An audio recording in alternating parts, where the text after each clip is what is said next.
Good. It's 11 a.m. on the dot.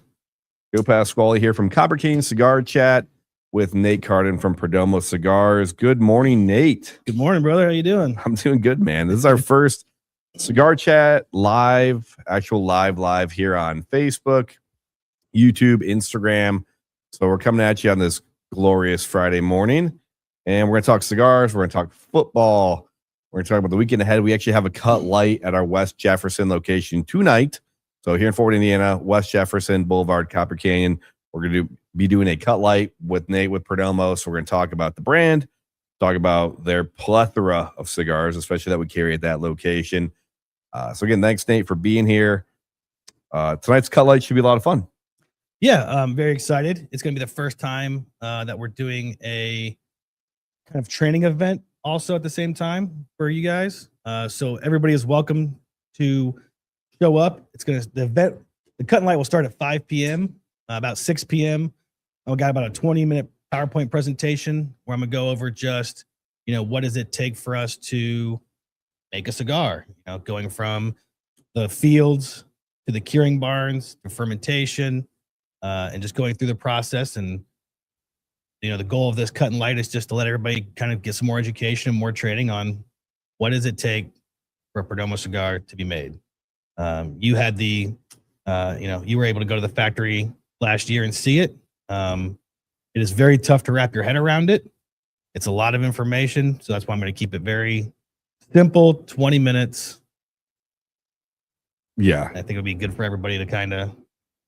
No, it is awesome. And again, there's great video. There's some videos out there. And yes, I was at the Perdomo factory and farms last spring, and it is overwhelming, even in those like 72 hours of just so much information. You retain what you can.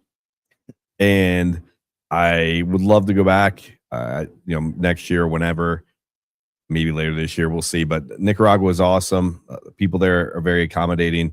And even with how long I've been in the industry, you just don't understand the amount of work that goes into it. Now, every company is a little different. People do things different way. When you're down there, they say the Perdomo way at least a few times. Many times. And it is definitely, they are crossing their T's or dotting their I's. They don't let any stone go unturned. Perdomo definitely is very meticulous with how they do things. And I think it shows with the quality of the product. And I know it's one thing you'll talk about tonight, but across all the lines, across all the tobacco, Perdomo is known for being very meticulous. Well, when your owner is a former air traffic controller, it's kind of part of his nature. Every time someone asks me a question, why don't you guys do this? Why don't you do that?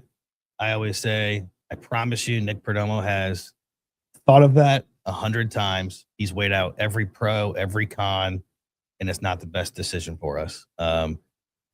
It's 3,000 plus steps for us to make a cigar. And like you said, you don't really know what you don't know until you go there. I've used you as an example many times when I talk to people. Before you left, we were talking on the phone and you were like, hey, I'm a tobacconist. Like, I know a lot about tobacco. And then you got home and you called me and you went, I didn't know anything about tobacco, not as much as I thought I did. And I was in the same boat. Like when they took me, I've been twice now. The first time I went, I was obviously blown away, but I was like, I don't really truly know what I thought I knew. And the second time I went, I'm on the plane to Miami and I'm thinking, how much more am I going to learn that I didn't, that I've already been once. Right. Yeah. You only retain 20 to 30% of the information. The whole time I was there on my second time, I just kept going, we didn't go over that. Arthur Kemper, our vice president's like, yes, we did. Yeah, we did. Well, because we're human, and they're explaining stuff, and we had Arthur for when I was down there, and they do a fantastic job of explaining everything at Perdomo. And while they're explaining stuff, you start to see something, and your mind drifts. So you're looking at these pilones or these piles of tobacco or people rolling or things like that, and so you get lost in what is happening around you. And it's a bustling, vibrant, live factory. When you go to these cigar factories, it is crazy to be there. So yeah, even myself, if I went back, I think, oh, I remember, but no, it'd be the same thing. I'd be like, I stared at piles of tobacco for 40 minutes and forgot what we were talking about. Yeah, absolutely. Yeah. You talk about the Palones and the fermentation. I think that's always the example I use because it was the room that truly blew my mind away. Just the way the process is, and I'll talk about it more tonight at the Cut and Light. It's just an incredible process that I didn't even know existed. And speaking of process, we're going to talk about what we're smoking today. Yeah. So our cigar of the week for this feature, for this Cigar Chat Live, we are both smoking the Epicure Perdomo 12-year vintage Connecticut, which both Nate and I love the 12-year line. I mean, we love all the Perdomo line, especially, but the 12-year is a really special line of cigars that we carry at all of our Copper Canyon locations as well. They're also available on our website, coppercanyonbagdist.com. I know the link's below. So we have, for us personally, we have, I think, 4 sizes of all 3 blends in our stores and on our website. Tell me what makes the 12-year as special as it is. Yeah, so 12-year is very different than the rest of our core line and everything else. What makes it unique is it starts off as 10-year aged tobacco and that's bale aged. So I mean, this tobacco goes through fermentation. It's being aged for 10 years, which already is incredible. A lot of manufacturers, a lot of these cigars out there you see are maybe about 3 years of age for tobacco. But what makes it unique is the total 12 years after we bale age it for 10 years, it spends 2 years in a bourbon barrel being aged. And that's every single leaf. So one thing is with Perdomo Cigars, every one of our cigars that we make, the wrapper, the outside leaf, is bourbon barrel aged for at least 8 to 14 months. But in this cigar, it's wrapper, binder, filler, it's everything. And what we do, a lot of people will ask me with bourbon barrel aged processing, do we get bourbon flavors from that? No, unfortunately not. The process is we take a bourbon barrel, we blow torch it out, right? So we're gonna char the inside of it. And what that's gonna do is act as a second fermentation process. That char is a natural filter. Now it's getting all the ammonia out of the cigar, the nitrates. It's what brings the color, that cigar, to be a solid color all the way through, that caramelization.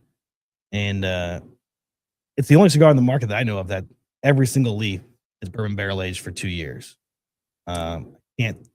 It's the one I can think of, and I know other companies have tried, but usually when a company tries to do bourbon barrel aging, they're marketing it as bourbon barrel aged cigar, and they're trying to maybe even partner with a Buffalo Trace or a Weller or Maker's Mark or whatever it is, because they want the consumer that maybe is a fan of the bourbon as well to think, oh, hey, I'm going to get this bourbon flavor on it. And for a while, I think it was Ted's Cigars did the Buffalo Trace, or they did the Maker's Mark cigar. Then they just changed to the whiskey cigar, and that's a whole different story. But I agree. And so that's the funny thing. When I got down to the factory and I knew the 12-year, I was like, oh, the 12-year, that's like the bourbon one. That's a barrel aged one. And Arthur's explained that every wrapper on every cigar is bourbon barrel aged. My first thought was, why aren't you advertising that on every box? Like, why are we not screaming that to the heavens? Because when you're in a humidor and you tell a customer that, I'd say 99% of Perdomo consumers don't know that the wrapper leaf on even a champagne or a 10th or a lot 23 or any of that are bourbon barrel aged. So my first thought was, well, everybody should know this.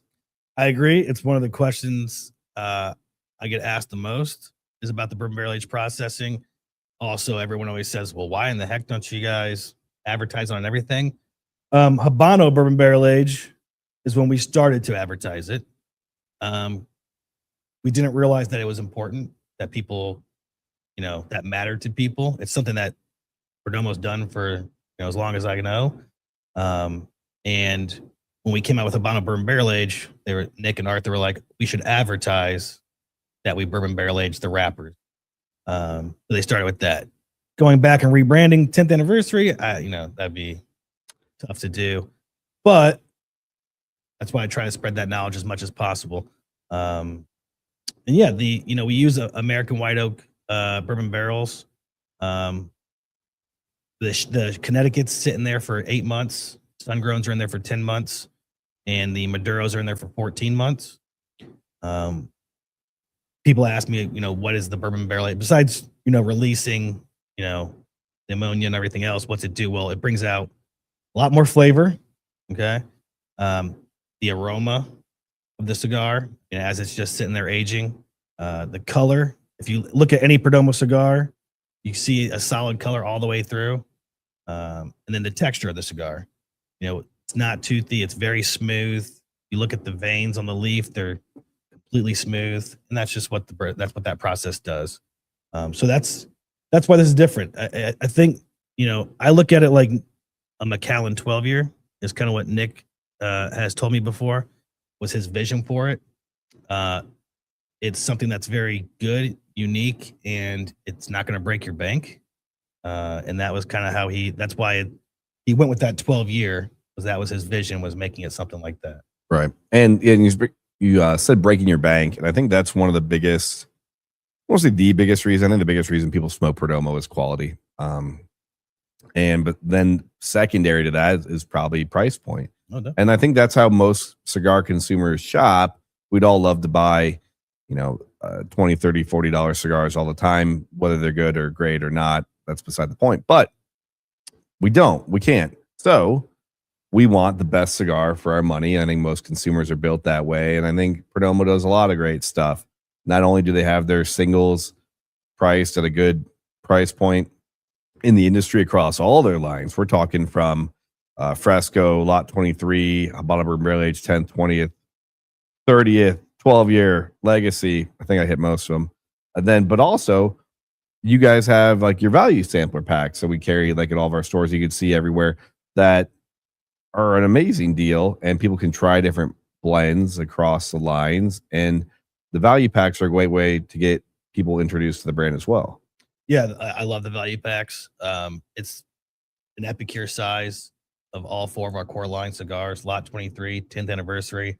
Habano Bourbon Barrel Age, 20th anniversary. Which, by the way, when we say Epicure, and again, thank you, Perdomo, for this. Epicure is what most of us would consider calling a Toro. It is a 6x54? 6x56. Oh, geez. Oh, sorry, 6x50. Depends. For 10th, yes. Okay. 6x54. Okay. Correct. For 12, that is a 6x54. Okay, 6x54. So most people consider this a Toro, Toro Extra. We can come up with all sorts of dumb names as well for things. Not saying Perdomo dumb names, but there are companies that will call something a Corona Extra, and it's just like a Churchill or vice versa. I get it a lot. The Super Toro, everyone calls it Gordo. Right. I've had this discussion with, Arthur, our vice president, explains to me why the difference. That's what we call them. I think that's by the definition is what I have found. But yes, Toro, Epicure, interchangeable. Super Toro, Gordo, interchangeable. Sure. And speaking of bourbon barrel age, and we'll get back to Perdomo Cigars in a second, we do have a whiskey of the week. Our friends at Barrel Proof Liquors here in Fort Wayne, Indiana, hooked us up with another really cool bottle. This is not one I've had before. James E. Pepper, Kentucky Straight Bourbon. Barrel Proof comes in at 54.7% alcohol. 109 on there. A very, very old distillery. They have this at the liquor store. Pretty good selection. Again, their selection of Scotch bourbon up there is really, really awesome. We did their Elijah Craig private barrel with the episode with Rex Mercer that we put online yesterday. So check that out. That was really hot. This one, I went with something a little bit less. Oh, that is delightful. And that, I know it's early in the morning. We are live. 11:14. Was not planning on drinking bourbon this early today, but that is a really, really good bourbon. So again, James E. Pepper, established 1880, 2 years older than Perdomo Cigars. Really, really good. Pick it up over there. Really nice price point too. I think it's around $65 at Barrel Proof for the James E. Pepper bourbon right there. Really, really nice. Again, thank you, Barrel Proof, and the people over there for everything you do. So them putting that out there. Yeah. So pairings. Mm-hmm. We'll talk. Well, since we're talking 12-year classic pairings, you're having coffee today, which is that like your go-to pairing with a Connecticut? I like my coffee in Connecticut's. That is my go-to. I'm not much of a bourbon guy. You've known me for dang near my whole life. But I do enjoy my Connecticut's with a coffee. I also enjoy a red wine with my Maduro. Which again, classic combination: dry red, full-bodied cigar after a nice meal. Yep. Usually, is a really great pairing. We'll do a wine cigar night soon, maybe with Nate. We'll try not to get red wine on his nice jacket or something like that. You know, I didn't know if I was allowed to wear this before like Labor Day, but It's always either before or after I Labor don't Day, remember the depending. I rule. don't know. I the thought rule about this either. morning and I was like, well, it's the clean one, so I'll put it on. That matters the most. Yeah. So yeah, pairings, coffee. What do you see people gravitate towards? Again, beer wise, I know Perdomo used to do a beer cigar back in the day, and Arthur will Before my time. before your time. With a light cigar, stout, heavy beer, light beer. You know what I found and what I think makes the most sense is you just want whatever your cigar, you know, the strength of your cigar dictates you want it to be the opposite for your beverage. You know, you don't want one to overwhelm the other. You don't want them competing. So I feel like for me, I drink like a very dark coffee with my Connecticut cigar. Honestly, at the end of the day, as long as you have what you enjoy, I don't get too wrapped around the pairings. Right. I get that question all the time. You know, am I doing this wrong if I have a scotch with this? No, drink the scotch. Drink what you want to drink. Yes. Because you don't want to ruin an experience. I wouldn't say you have to have a peaty scotch. Well, I don't like peaty scotch. Drink it anyways. Like if you're a coffee person, coffee is never going to be wrong. No. Both of us like soda and pop with cigars as well. And those are also awesome. Like a cream soda or a Dr. Pepper or a root beer or Dr. Pepper's my go-to. Coke in a bottle. Like Mexican Coke is Mexican Coke's amazing. it's amazing. I still think you were messing with me with the chocolate milk thing. So again, I don't drink milk because I'm lactose intolerant. I am too, but I love milk. But I've heard from many people that chocolate milk and Yoo-hoo is fantastic with cigars. I've heard that from multiple people, Heard it from a lot of multiple people. I've heard people that like to drink milkshakes with their cigars. I have done that, and that was amazing. I did enjoy that. Yeah. But it makes sense. Yeah. It would be fantastic. So coffee, pop, scotch, bourbon, all great. Again, I personally wouldn't drink like a big IPA or something really hoppy with any cigar, really, because it's definitely stay away from that. gonna fight Yeah. it. Yeah, the 12-year again, fantastic cigar. Perdomo has some other cigars that you'll find at our connoisseur collections, but also hopefully coming later this year to Copper Canyon year. They have the 30th line, which again is really, I don't say fun, but refreshing. That like you guys do everything in Connecticut, sun-grown, and Maduro. It makes it very easy for not just us, but the retailer. You've got 3 different profiles, got multiple different sizes that cater to every single person. I use the example all the time. If I go into a cigar shop and they have 12-year Robusto, that's like going, and they don't have any other size. That's like going to a restaurant. And as soon as you walk in, they go, hey, we have filet mignon tonight. Well, if you don't want filet mignon, what are you going to do? I mean, I would eat filet mignon, but Well, yeah. I would too. I know. I hear what you're saying. Someone's like, I only eat fish. I eat this. Right. Like, that's what we got. You're like, oh, well, thanks for giving me an option and a variety. Right. And so, yes, everything is Connecticut, sun-grown, Maduro. I was thinking about this yesterday. Let's say, again, you guys produce, you make your own boxes, you have all your own tobacco and the bands and the people putting everything on and all that stuff, right? You guys are doing everything at the Perdomo facility. Let's say somehow Nick found this amazing tobacco somewhere, or you guys grew this plant, whatever it was, and you're like, hey, we're going to come out with a new line. Unfortunately, with this tobacco, we can't do it in a like Maduro, but we can only do it like in sun-grown Connecticut. Would Perdomo even entertain that? Or it'd be like, no, we're doing 3. And Menso doesn't come in Connecticut.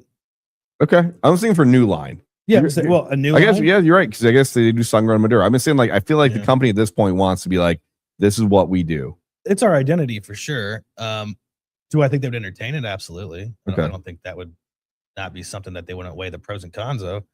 Menso doesn't come in Connecticut, and I get asked for it all the time in Connecticut. It's too delicate of a leaf. Yeah. And pick Yeah. up a Connecticut leaf and you actually feel how thin that thing is and you're stretching it. It's so fragile. Like there's just no way it would break. And the Immenso line of cigars, for people not familiar with it, they're big, they're immense, they're big boys. So That's your thing. 70 ring gauge. Have at it. go for it. They are popular. They're really popular. We can't keep them in stock. We have a few friends of ours. One they get back in the States, I think today. Bobby Porcinitas loves really, really big cigars. So Bobby, if you catch this later, whatever, shout out to you. You love really big cigars, and that's fine. That's fine. Fine. It's, every week when I'm looking at inventory, it's Immenso's always sold out, and we make a lot of Immenso. I was told it started as a gag gift many years ago. That's why we created it, and now I sell a lot of boxes of it every day. One thing I was thinking of earlier, and again, we said earlier, this is Nate from Perdomo Cigars, so Nate Carden. We've known each other almost our whole lives, and it just so happens that we're both now in the cigar industry. So that's what makes this fun, is that we're both in the industry, we work together. Again, we're doing an event tonight at the Copper Canyon, West Jefferson. So come see us tonight over there. We're doing a cut light, learn about Perdomo. It'll be a lot of fun. What I was thinking of earlier was we talked about the barrel aging and how like that, that became a thing later, and then the 12 year, and we try to tell people about it. But I think it'd be really funny, and Arthur, Ralph, Nick, whoever, if you take like some defunct like Perdomo brands, like ones that are, and just bring them back, but throw barrel age on the name, like Nick sticks, like Nick's barrel age sticks, and you could put those out there, and there'd be a whole market that instantly would be like, oh, Nick sticks barrel aged. Yeah, Nick sticks is one of the big ones I get asked for. I actually, I bought the last 4 boxes I found at one of my shops in Toledo. Smoked the heck out of those. But absolutely, if you brought the brand back, now a lot of that has to do with the tobacco's just not there anymore. Right. But yeah, if you slap the word bourbon barrel age on it, when I'm in a humidor and I'm talking to somebody and it's a consumer, and I say, hey, have you ever had a Perdomo? And they go, they say no. I go, okay, well, let me tell you a little bit about them. And I say, so we bourbon barrel age them. They always go, I'm sold right there. And I'm like, didn't even get to tell you anything about the cigar yet. Like, it's amazing how much that matters to people. I mean, it does do a lot. I guess for me as a consumer, or, if working for Perdomo, it's just so natural to me that we do that process that I don't. Yeah, not here. And it's such a, when you're in the humidor with anybody, novice, expert, whoever, obviously they're an expert. If they're very into cigars, they should know who Perdomo is. Perdomo is one of the biggest companies in the world. But maybe they haven't had a 12 yet. Maybe they have a 10th, or you have a lot of the guys that you run in them every day. They're a Perdomo guy, but they smoke this Perdomo. Oh yeah. They're like, I smoke this one. That's the one I smoke. I don't try the other ones. I ran to a guy yesterday, down south. He walked in and he saw me and he goes, I've never met you before. He's like, I'm a huge Perdomo smoker. Smoked him for years. He said, I've written, Nick Perdomo multiple letters. I've gotten responses back. And we were talking, and he's like, Lot 23 Maduro is my cigar. It's a working man cigar. And I pulled out a champagne, 10th anniversary champagne to smoke. And he goes, what's that? I said, what? Where do you shop? And he goes, what is that? I said, how long you been smoking Perdomo cigars for? And he was like, 20 years. And I go, yeah, this is like our bread and this is our baby. And he goes, I've never had that before. And he smoked it yesterday with me. And he was like, yeah, this is fantastic. Well, I guess if he is, again, no offense, maybe if he is writing letters, maybe he doesn't have the internet. Maybe he does it like he pen and paper. He's got a quill and he's long writing the Nick Perdomo. It was down south and, around Gas City area. So internet might not be there yet. Yeah, it might not have fiber. Yeah, it was. I was shocked. I don't know if I've ran into somebody yet that's told me they've never seen or heard of champagne. Right. And that was such a big Perdomo smoker. I mean, he was telling me he smoked Perdomo for 20 straight years. And when I pulled that out, he just said, what is that? But is that new? people do have blinders on though. Like you have those guys that if that, like again, if he's a lot 23 Maduro guy and he comes to an event or he goes into a shop and he's like, there's lot 23 Maduro. That's what I'm grabbing. That's what I grab. That's all I grab. You're right. He might not even look at other shelves, other boxes, what else is available out there. He's like, that's the cigar I smoke. And that's it. Well, I can tell you shopping with your eyes is real. You did this at the factory. We did that blind taste testing. Arthur, our vice president, still makes fun of me to this day because I told him there was no way I would ever pick a Connecticut cigar. I said, I promise you I can smoke these cigars blindfolded and I will pick out the sun-grown and Maduro easily. And every time we did the blindfold taste test, I picked a Connecticut cigar. And before that taste test, I smoked 10% of my smoking was Connecticut. I smoked mostly heavy Maduros with you. After that taste test, I have fallen in love with Connecticut's. I mean, love them to death. I would say my time at Perdomo turned me on to a little bit more. Connecticut's are now more in my rotation. I've always loved Connecticut's, the right ones. Now, again, both of us, we say Connecticut's. We smoke mostly Nicaraguan Connecticut's, which are a little bit more full-bodied. We're coming from smoking Connecticut's that we were used to smoking in Tatawahe, Roma Craft Connecticut's, my father Connecticut's, which again, like when you smoke a Roma Craft Connecticut, that's not a mild, boring Connecticut whatsoever. But again, I think that with Perdomo, like the Legacy Bellicoso, like Connecticut is stupid good. The 30th, the 12 you were smoking, the champagne is not a mild. It's not mild.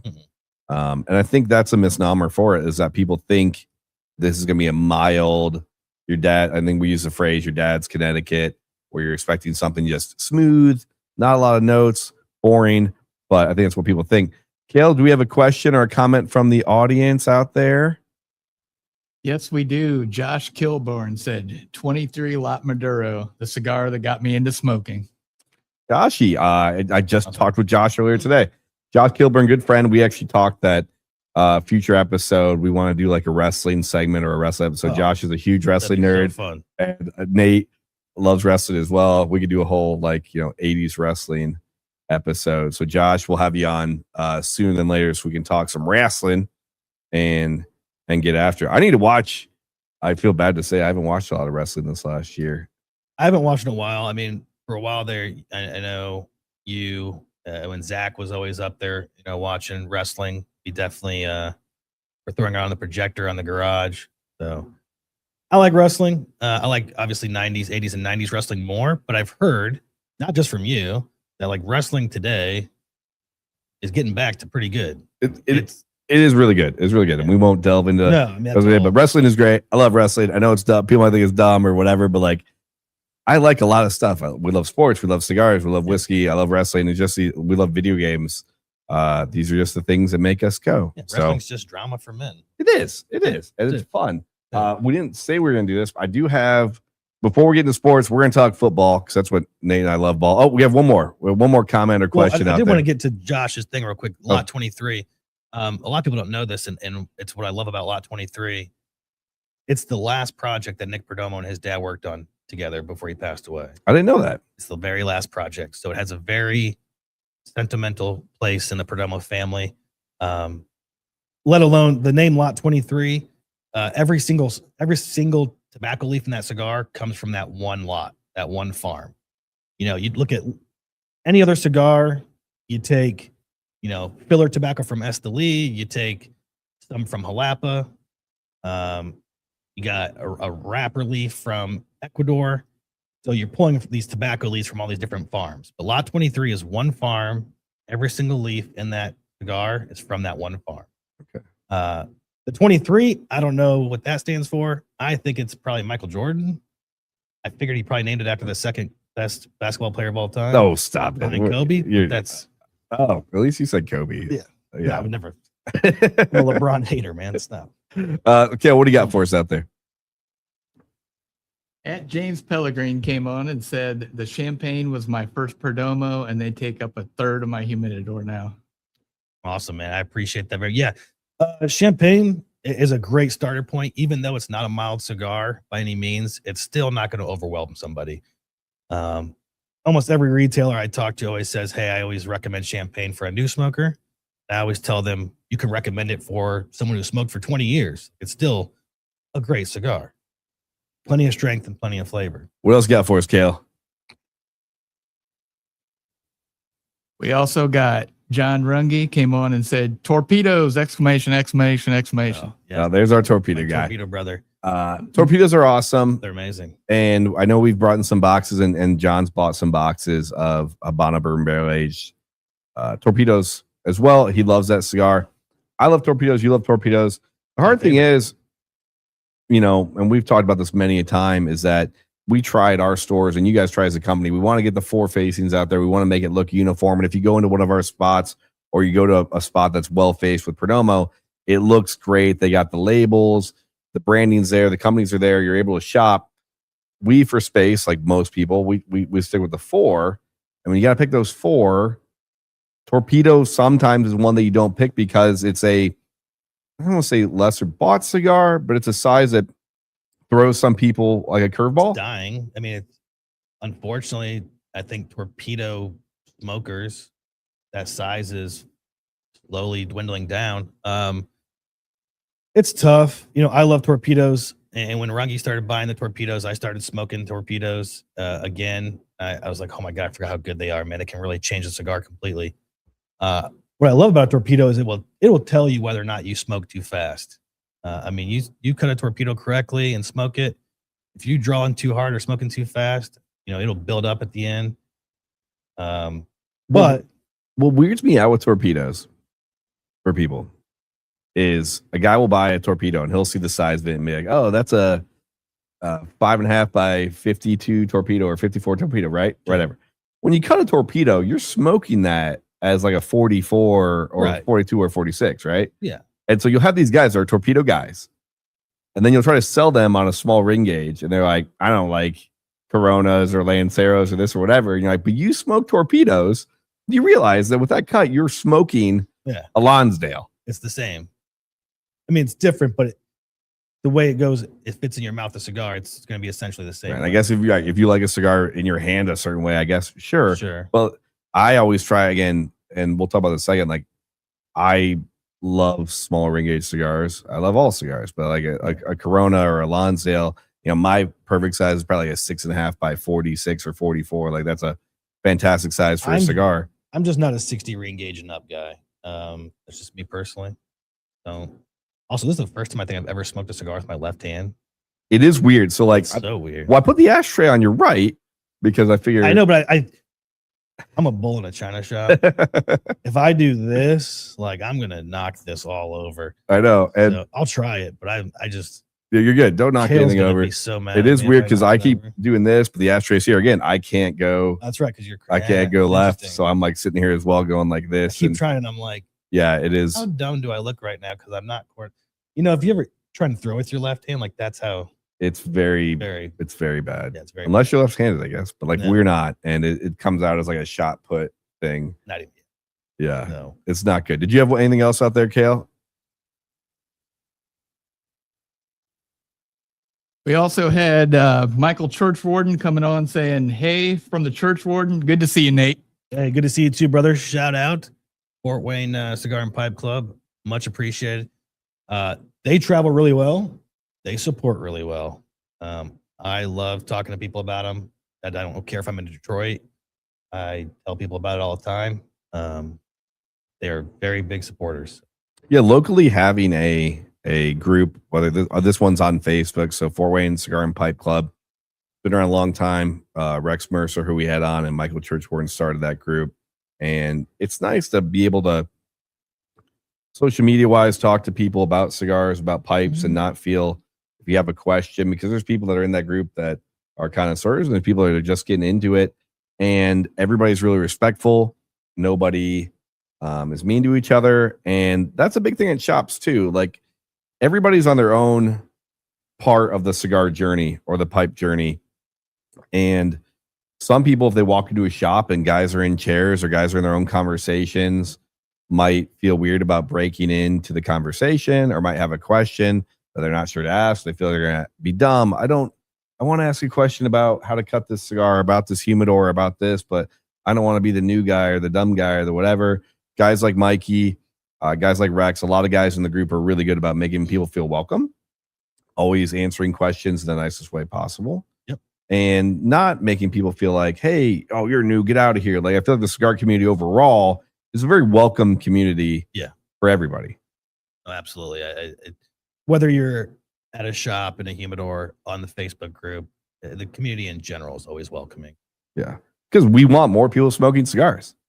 Absolutely. Like, we just do. Well, I don't want to turn people off and be like, get out of here. Like, no, trust me, we have plenty of cigars to sell. Yes. There's a cigar for everyone. It doesn't matter the brand. There's a cigar for everyone. And one thing, last thing I'll say about cigar sizes is, and we know this, and I think a lot of people do, but like, if you have a blend and you change the size on it, so let's say you're a Epic or you're a Toro guy, and you try something in a Corona size, like a champagne, for example. Yeah. Like that Corona X, that Corona size. It will completely change your smoking experience. Not a ton, but it's there for sure. Yeah, it's noticeable for sure. I mean, that smaller size, you can feel a little bit extra strength. There's less filler tobacco, so yeah. No, I love taking a cigar, smoking it in one size, trying it in another. The one I did the other day, I was telling John Runge about, was that Habano Bourbon Barrel Aged Connecticut. I had never smoked it in Torpedo until he started ordering it. So I requested it for myself, and I smoked it, and I went, this is totally different. Like, I love the cigar as a normal, but as a Torpedo, I think it's even better. And that, if you never smoked a Torpedo cigar, smoke a Torpedo, please. Yeah, find one. What do you got for it? What do you got for us, Kale?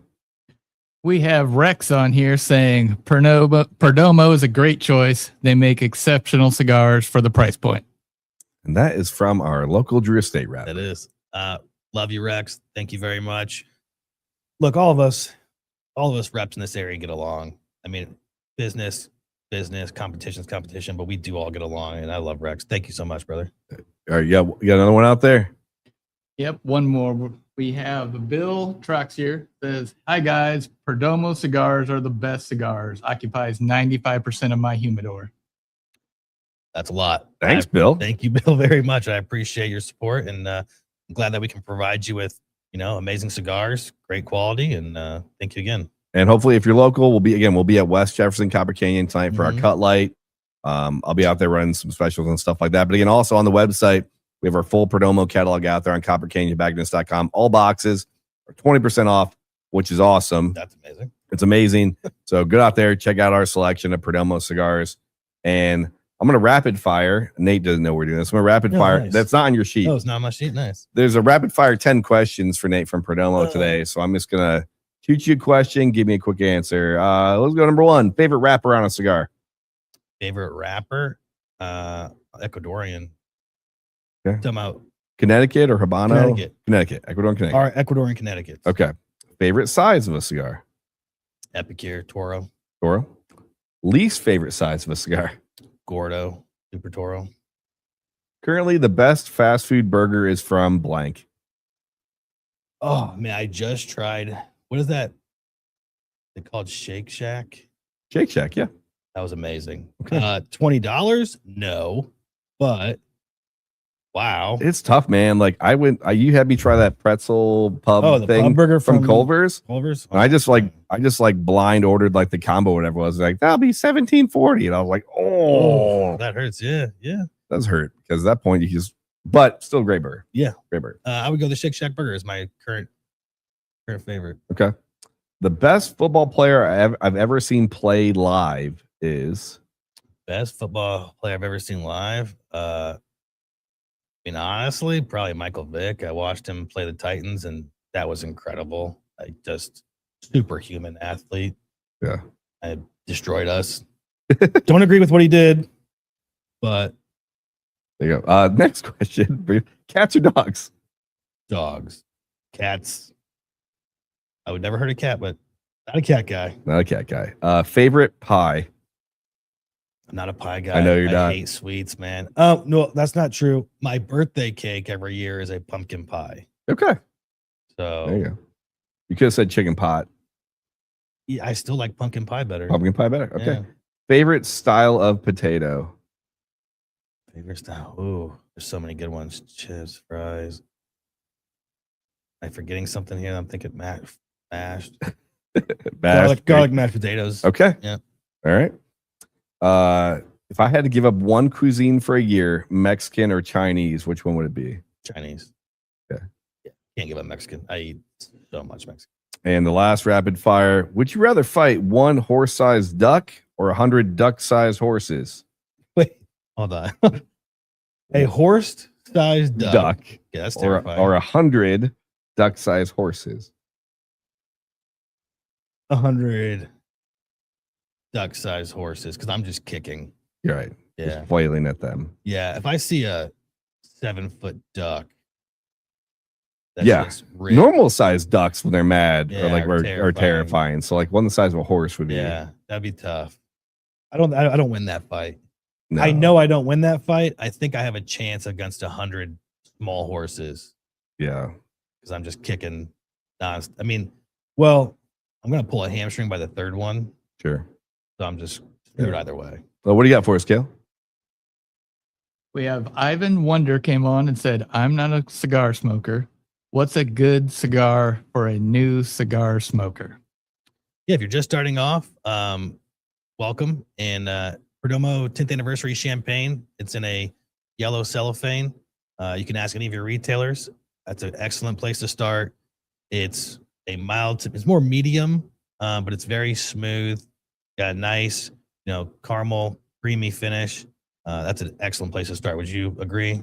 I would agree. So if you're local, great. Come into one of our coppers and ask our staff or look for the champagnes there in the yellow. We do also have at all locations the Connecticut sampler Humi pack. So either come out tonight, or if you're not local, on the website, if you go to Perdomo, we have our 4-pack samplers out there. They come in a little Humi bag, which is great. So maybe you don't have a humidor.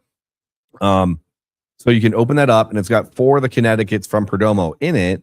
So you could try all 4. What I always recommend is whenever you smoke any cigar, this is everybody out there, smoke a cigar, please, unless you're going to definitely remember, take a picture of it, because people come in, they go, I tried this cigar. It was so great. I loved it.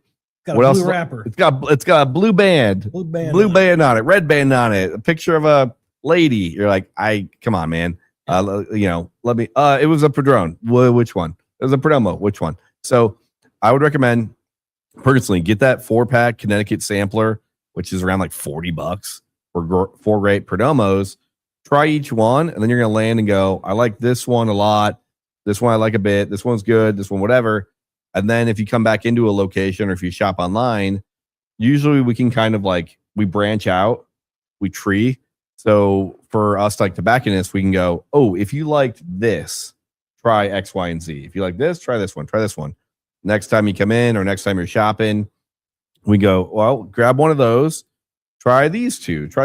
So we can always kind of steer you in a way to try to find it perfectly. I'm never going to sell you the most expensive cigar we have. We always try to sell people the right cigar. So you don't want to lose a cut. You don't. No. The worst thing you can do is give someone a cigar that you're trying to just push, and then they don't ever come back to cigars. Correct. And that's what I tell retailers and customers all the time. Everyone in the industry wants to give you a cigar you're going to enjoy. Correct. Yeah. So if you're out there new, try the champagne or try the other Connecticut offerings from Perdomo, grab a sampler pack, try their different blends, and you're gonna like one or all of them for sure. No, that pack's an excellent recommendation because he's new to cigars, not going to have a humidor, which don't really even need a nice humidor. You can always get the Tupperware. We can talk about that another time. But that bag, the humidity lasts in it 6 to 12 months. Easy. Yeah. I reuse them all the time. Yeah. Great grab and go, going golfing or going fishing, going whatever. Give me pack straws. We're going to talk football weekend. Yeah. Oh, we got one more before football weekend. What else we got, Kale? Got a comment from T. Blair. At T. Blair says, great cigars and really love Copper Canyon in Fort Wayne. Oh, thank you. Thank you very much. Much appreciated. So football weekend, we're going to start big NFL weekend. Playoffs divisional round kicks off. First game tomorrow on Saturday. We have the Buffalo Bills at the Denver Broncos. Last time I checked, it was actually Denver -1.5. Okay. Nate, Who do you like in this game? We'll start there. Well, I said originally, whoever won the Buffalo Jacksonville game was winning the AFC. I truly believe it. Going into Denver's tough, man. It's really tough. I also don't know if I trust Josh Allen or Bo Nix right now. I'm going to go with Buffalo because I said a couple weeks ago, whoever won Buffalo versus Jacksonville is the AFC champion. I got to stick with it. I think it's extremely close. So I'm gonna go to Buffalo. Okay. I don't disagree. I mean, there's a lot of great points. Denver's defense is really good. Buffalo's defense has been playing better the second half of the year. I don't believe that Josh Allen will make a play. So if that game enters the fourth quarter and Buffalo's down 14, you're like, yeah, he's gonna get them 2 touchdowns somehow by scraping and pulling his teammates around him and do whatever they can do. You have, Sean McDermott, who in big games has made a lot of mistakes for Buffalo as a head coach. Sean Payton is that seasoned vet. Do I believe in Denver's offense to put together 4 quarters of football? I do not. I would pick the Bills. But if Eric and the guys from the dojo are out there, I know they're big Denver fans. I hope you guys win just because Bo Nix could be a cool thing going forward. A Bo Nix Drake May AFC Championship game could be kind of fun. Awesome. I think Bo Nix has a bright future. I just am not a Bo Nix believer yet. Correct. I'm not and then the Denver offense is just, I don't believe yet. Jekyll and Hyde, like they just take too many halves off football where, they're playing the Raiders and the game's like 6-3. Yes. And you're going, I was going to say no offense to the Raiders, but offense to the Raiders. Yeah. They're offensive. They were offensively, they were awful at football. Tennessee Titans made it a game against Denver. Yeah, they did. Early in the season, but still it's bad. Yeah.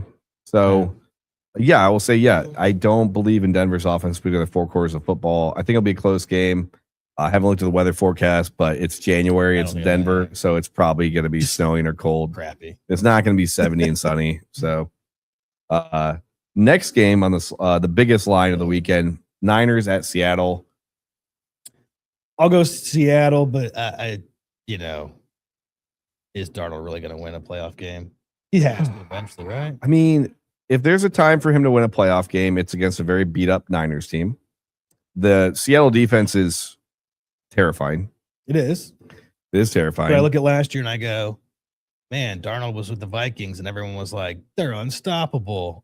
And then the playoffs hit and they were stoppable. They were very stoppable. They were stoppable.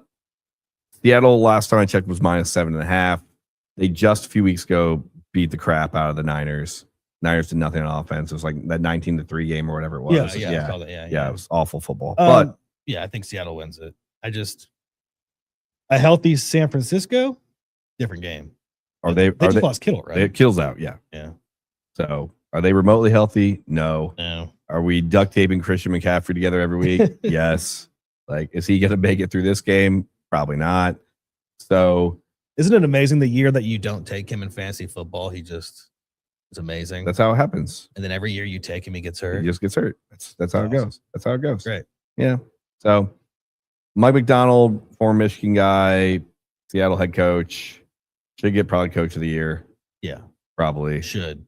There's Absolutely. a lot of people that made bad coaching decisions that are like, why didn't we get that McDonald guy? He seemed pretty good. He was pretty good. Again, also, that was shout out Jacksonville coach, Mr. Duvall. Cohen? Yeah. Liam Cohen. Who knew he would have the year he had? Not us. I thought they were going to beat Josh Allen. I was like, holy crap. I love that reporter at the end of the game told him to keep his head up. I thought that was pretty awesome. I thought it was awesome too. They only had like 4 wins last year. They did. And there's a lot of people throwing shade at the reporter and doing all that. And we won't get into that. But like, that's a nice positive moment. Yeah. And my wife did say, she was like, that was really nice. She did say, but she goes, it looked like he was going to cry, like Liam Cohen. He did. And I said, they lost a playoff game. He's making boatloads of money. He'll be fine. He'll be fine. Yeah. And again, you look at that, the way they even drafted that team, and we're not going to do a deep dive in Jacksonville football, but for them to take Hunter, and then he only makes it through half the year, didn't really do a ton this year anyways on both sides of the ball. them to do what they did and their first round pick didn't do really anything for them. Shout out to the Jags. Now, again, really, really tough division they play in. AFC South is pretty crazy. Yeah, pretty crazy division, but yeah, shout out to them. Next game on the docket, first game Sunday, Houston Texans going to New England. Yeah, CJ Stroud, who played bad last week, but that defense is great because he's a bad quarterback. And they're playing the New England Patriots, who are a wagon. I think one team they've played this year has a winning record. I don't know. I'm gonna go New England just because I think CJ Stroud. If there's 15 other quarterbacks in the league, I would take over CJ Stroud. Probably closer to 20. The defense, though, probably the best in the NFL. Yeah, it's top 3. I mean, it's them in Seattle and Denver. Denver, probably. Other teams left for sure. Yeah. Just the last game that we just watched, it was really bad. Really bad offensive display. New England, I'm not convinced. I'm also not going to support them because Vrabel left the Titans. So if I had to pick, both teams lose. Okay. I think New England wins. I think it'll be a dogfight of a game. You have 2 good defenses out there. It's probably going to be crap weather in New England. I expect it to be very low scoring. Yeah. I don't think it's got 13-10 game. I don't think your team's going to blow up. If you're taking the points, you might take Houston. It's probably it was -3. It could be Houston +4 by the time they kick that game off. So Houston is that team that can turn you over. They don't run the ball especially great. Neither teams run the ball great, honestly. TreVeyon Henderson has that potential to break out anytime he touches the ball. Yeah, if they give him the ball. That's the big thing. He'll probably get 5 touches. So, like, hey, this guy's really good. We're going to give him 5 touches. Yeah. So I would pick New England. Drake May is cool. He does things. I don't know if Drake May is great yet. I have no idea. I mean, that's the kind of question. Like we talked about earlier in the year. Like, is Trevor Lawrence good? We asked it like every week. And I'm still like, I don't know. Maybe. I think he wins some games. Your nephew thinks Drake May is good. Yeah. I don't know. Drake May. He's good. I'll say this. Quarterback play in the NFL is probably the worst it's ever been. Yeah, we were spoiled. We were spoiled for the era ago when it was just Drew Brees and Phillip Rivers and Peyton Manning and Tom Brady and Ben Roethlisberger and a good Russell Wilson. These guys slinging it. McNabb, yeah. Vic, Dante Culpepper. Like guys just out there playing great football. And now we're like, we get a CJ Stroud, Drake May divisional game. And we could be running towards like a CJ Stroud, Bo Nix AFC Championship game. Yeah, not very exciting. Yeah. So quarterback play, just not what it was. Maybe defenses are better. I don't know. I think people are just playing quarterback worse. The last game, I think the most entertaining or the most exciting game for me is going to be Rams-Bears. That's definitely I mean, the Bears are frauds, right? Like but I've been saying that for 8 weeks now. I think they are. The one thing that worries me about this game as a person that definitely doesn't want the Bears to win, but a lot of our audience probably does. Matthew Stafford does not play good in cold weather games. This is coming from a lifelong Lions fan. Yeah, he just doesn't. And the weather's going to be really, really cold and snowy on Sunday in Chicago. I think I saw the high is like 10 degrees at Soldier Field, which means it'll probably be like -4 feel. Stafford doesn't play well in cold weather games. The Bears are that team that just find ways to somehow win games they're not supposed to win. They turn people over. And I know that people say turnovers are not great metric on how a team should play or should not play. But again, kind of like the Bills. If the Bears are down 10 with like 8 minutes to go, you're like, they're going to figure out a way. They're going to figure out a way to get back in this game. And I would definitely take the points. Earlier in the week, it was -3.5 Rams. I would take the Bears plus I would take 3 or 4 all day. I think the Bears cover. I'm not a Caleb Williams fan. I'm not a Bears fan. But he makes passes every once in a while that makes me go, wow. Like that pass across his body while running. Oh my God. Falling down 45 yards downfield was amazing. Yeah. And I'm like, how? And then he stands in the pocket and it's whiff. Like, it's another team that kind of like the Bills. And again, I no Bears fans going to disagree with me on this. Just like sorry, not the Bills, the Denver thing. Like, could the Bears offense ever put together 4 quarters of football? They haven't yet. I mean, yeah, all year. Terrifying. Like they play usually 1.5 quarters of offense each game. Their defense kind of keeps them in it. And if you watch the Bears in that first half of that Packers game, you're like, they're terrible. So bad. And then all of a sudden they're like, oh, hey, we're down like 18 or whatever it is. We're down a bunch. Yeah, let's go play football now. Let's go do it. Yeah. Makes no sense. Yeah. That Packers collapse is an all-time collapse. I didn't want to bring it up. That was bad. That was an all-time. I mean, it's not 28-3 Falcons, but it's up there. I saw the metrics on it, and the Packers were up, whatever it was, 3 scores. Yeah. And after they were up 3 scores, 21-3. It was like 21-3. After they were up 21-3, they had 8 possessions with 0 turnovers and lost that game. They had 8 more possessions after that. Didn't turn the ball over once and lost that football game. It was crazy. Yeah. It made no sense to me. When I was watching the game with my buddy, he's a Bears fan, and I said, is at halftime, I go, you guys are still gonna come back and win this. And he goes, oh, I know. He goes, because we do demonic rituals during halftime. I went, you have to be. Have to. And then sure enough, they came back and won. And I was like, that's stupid. Yeah, the best bet this weekend, I would say, don't. If you're betting, great. If you don't bet, good for you. Is just wait till halftime and just take Bears money line. Bears money line. They'll probably be like plus 10,000 at that point because they'll probably be down like 24-6 and win that game like 31-27 or something like that. I agree. Yeah. That's the NFL for the week, huh? That is the NFL week. So again, gonna be Saturday, Sunday. So great weekend of football. You got 2 games Saturday, 2 games Sunday, and then Monday night is for all the Cuban sandwiches and all the pork tenderloins. We got the Miami Hurricanes versus the Indiana Hoosiers.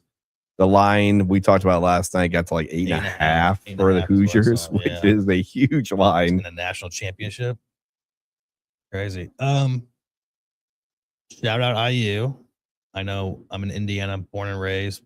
I'm a Notre Dame fan. This is not anything I say about IU is not me being Notre Dame biased or hateful or disgruntled. Even though Notre Dame would beat IU if they were in the playoffs.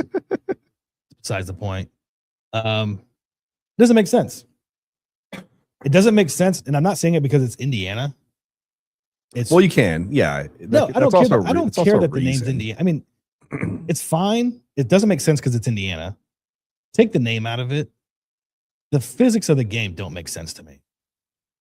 Yeah, I mean, there is a big discrepancy in size on the line of scrimmage. Offensive line, defensive line for IU. Huge. These are undersized players that have been just overproducing all year on both sides of the football. They don't get ran against. They run the ball really well. They're never in 3rd and long. They're always in 3rd and 2, 3rd and 3. You get ahead of the sticks. Mendoza makes throws. The defense stops everybody, and you're still trying to figure it out because you're looking at their edge guy. They lost their best edge guy. Didn't matter. It's next guy up. I know it's a name on the front jersey, not name on the back. I don't know most of the names on the back because these guys are. Now, again, I've been told from IU friends of mine that a lot of these guys are going to go to the NFL, and I bet a bunch will just because of the production, but it doesn't make a lot of sense. I know we watch a lot of football, and I look at Miami's offensive line, and there's a 50-pound discrepancy average. Easily. And you would think Miami could be able to control line of scrimmage. Should. But they won't. If I watch the game and IU's defensive line blows right past them and pushes them on what side, I'm going to go, yeah, that's what they've been doing all year. That guy's 6'9", 324 pounds, but apparently this 215-pound defensive end can just. I don't get it. It makes no sense. You can say it's all heart. Heart only goes so far, man. Well, and I said somebody today, people like, work hard. I was like, do you think Miami doesn't want to win? Right. Do you think when they played Bama and when they beat the brakes off of Oregon, that Oregon players weren't trying? These teams are trying to win. IU is just beating them. And it might be schemes. Maybe we're seeing the best coaching performance by Signetti we've ever seen in the history of ball. My dad brought up a good point last night. He said, it's the discipline, no one's trying to be a hero on that defensive line, and so they're not going out of their way to try to make a huge play. Their gap sound. Their gap sound. Yeah. And I was like, maybe that's just it's discipline. I don't know. It makes no sense. They don't miss a lot of tackles. They don't take a lot of penalties. They don't. And they don't panic. I think we saw immediately in that.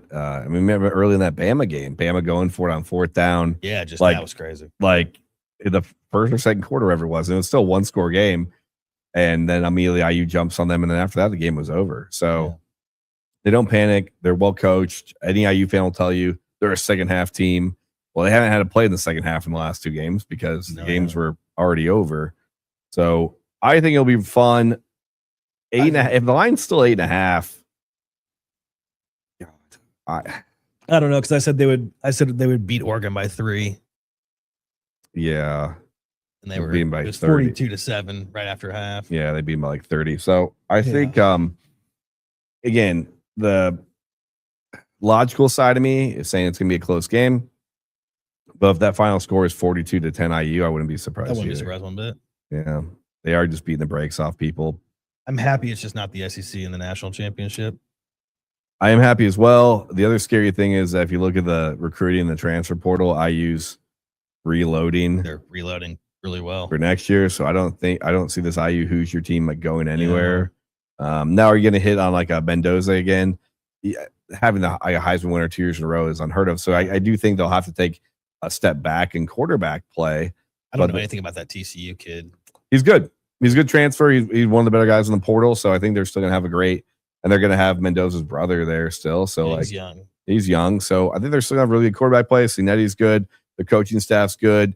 They're going to bring in the right guys. Guys want to play there. And 10 years ago, neither of us could imagine saying all these kids want to go play football in Bloomington. That was never a phrase we'd ever utter. So shout out to my buddy Brandon, who for the last 30 years, I've heard him every year say, if we just get one more recruit, hey, we got this 2-star. Mm-hmm. And I would just every year I'd be like, man, just stop, please. Yeah. Stop. And it's a wild time to be in Indiana and see this happening because people don't know what to do. Yeah. They said it was the first time that at this point, the national championship ticket price is still going up. Yes. They said normally at this time it's dropped. It's already come down, but it's just skyrocketing. It's not stopping. It's not. The game is in Miami. So it's a home game for the U in a way, but I guarantee it's going to be 50-50 at least. It might be 70-30 IU fans. I'm thinking 70-30. I don't think I think the problem with it's a home game for Miami. But if you're Miami and you step out there and you're being booed, is it a home game? It's going to be a sea red. That's going to be in your head. You're like, we're in Hard Rock Stadium and we're being booed. It's going to be a sea red. There's going to be a lot of Hoosier fans there. They're probably already there. They're probably going to party all weekend. Yeah. In Miami and just take a winter vacation out of it. Be like, hey, let's go down and have some great weather and get out of this Midwest snow and crap that we're dealing with right now. I would. Definitely going to be the most Indiana people ever to be in South Florida. Yeah, probably. Unless like somehow the Hoosiers made a Final Four down there or something like that. Yeah, it's going to be the most IU fans down there for sure. That's in Lucas Oil this year.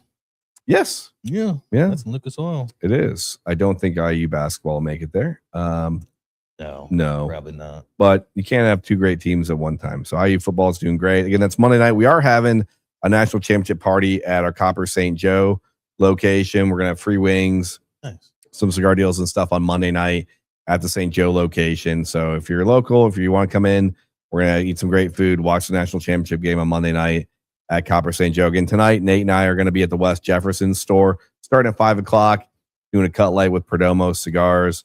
We'll look forward to that. So we talked about football. We smoked the Perdomo 12-year Connecticut today, which was fantastic. The whole 12-year line is pretty awesome. Absolutely. And any other thoughts? I mean, we talked about football. It's going to be a really cool weekend. We talked about the brand. No. Anything upcoming with Perdomo for the year that we should look forward to? Nothing right now. It's on the cusp that I've heard of. I mean, we're just kind of focusing on, really the core line. We're growing our 12-year, 30th, and legacy accounts. As we get more of those tobaccos available, we want to add more accounts. You guys recently brought in 12-year. You guys are going to be a 30th account very soon. So we're just kind of focusing on what we have right now. We had an amazing year. We just want to kind of keep that momentum going. Like I said, tonight, the cut and light, please come out. It's for staff. It's for you as the consumer. I'm going to talk about, the process that the tobacco goes through at the factory. Keep it short, 20, 30 minutes. I'm not trying to do a death by PowerPoint to anybody. And then we'll just kind of open it up for some Q&A, kind of like we just did here. And so grab a Perdomo cigar, sit down, and we'll talk about it. Is there any other questions from the channel, the YouTube, or the Facebook universe, Kale, before we get out of here today? Nope, nothing else out there. Again, thanks for joining us here. Copper Canyon Cigar Chat live. We're hoping to do more of these live events in the near future and schedule these out.